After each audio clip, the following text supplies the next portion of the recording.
Social gatherings are one of the interesting features of its society, but there is a special event which stands out as the most unique gathering in the world.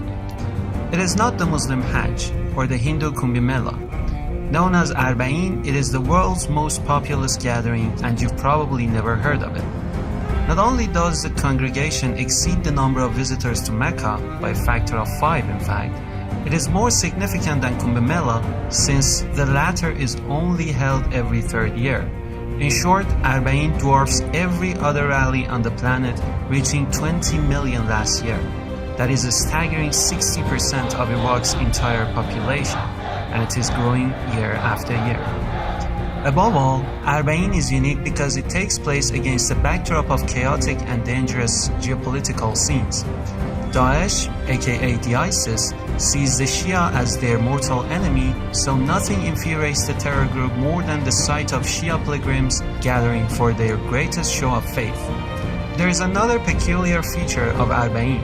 While it is a distinctively Shia spiritual exercise, Sunnis, even Christians, Yazidis, Zoroastrians, and Sabians partake in both the pilgrimage as well as serving of devotees. This is remarkable given the exclusive nature of religious rituals, and it could only mean one thing. People, regardless of color or creed, see Hussein as a universal, borderless, and meta-religious symbol of freedom and compassion. Who is this Hussein who motivates people to defy all the odds and come out to mourn his death 14 centuries after the fact? 570 AD, Arabian society is fueled with ignorance, with injustice, with tyranny, and with cruelty. Injustice on the political level, injustice on the social level, and injustice on the economic level. This man's grandfather, by the name of Muhammad, rises in Arabia. He is able to alleviate all these forms of injustice. The cruelty is removed. The tyranny has now vanished. He is able to establish principles by which every human being can live, Muslim and non-Muslim alike. 50 years after Muhammad's death, the same ignorance returns. The same injustice is now returned. It's fueled the whole Arabian state. Tyranny everywhere, cruelty everywhere. Racism is now part and parcel of that society. A man must stand. A man must ensure that his grandfather and his message do not die. This man is known as Hussein. But this man, Hussein, recognizes that for this message to remain alive, he has to sacrifice his own life.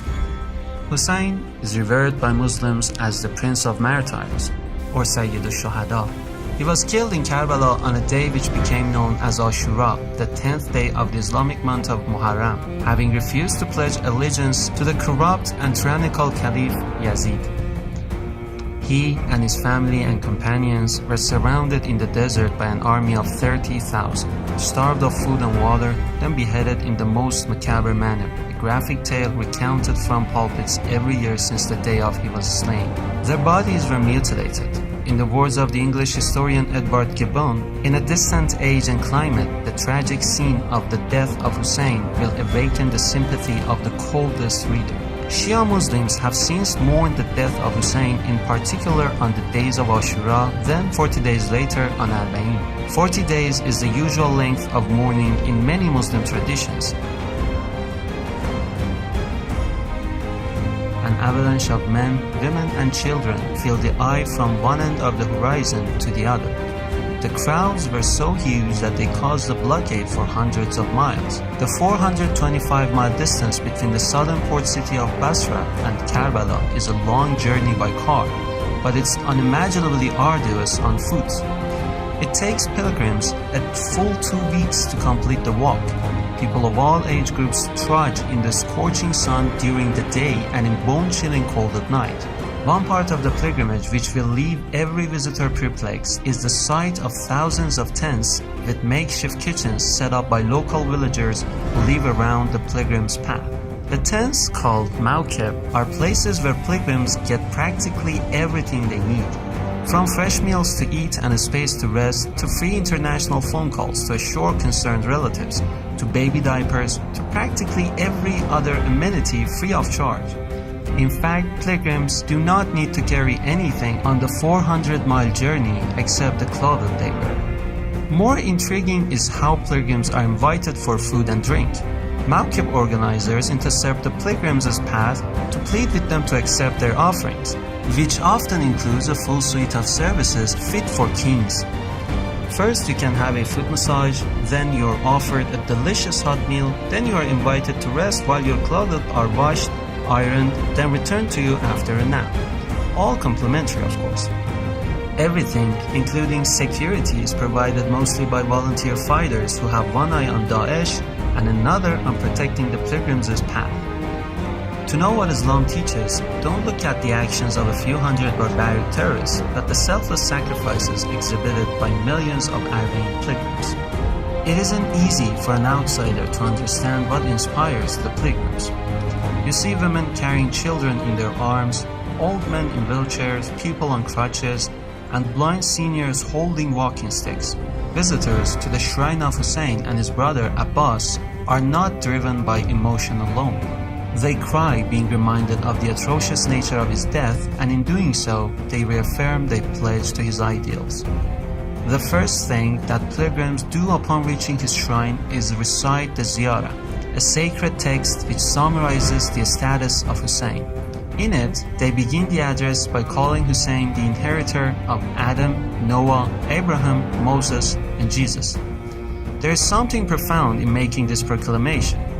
It shows that Hussein's message of truth, justice, and love for the oppressed is viewed as an inseparable extension of all divinely appointed prophets. If the world understood Hussein, his message, and his sacrifice, they would begin to understand the ancient roots of Daesh and its credo of death and destruction. It was centuries ago in Karbala that humanity witnessed the genesis of senseless monstrosities, epitomized in the murderers of Hussein. It was pitch-black darkness versus absolute shining light, an exhibition of vice versus a festival of virtue, hence the potent specter of Hussein today. His presence is primordially wound into every facet of their lives.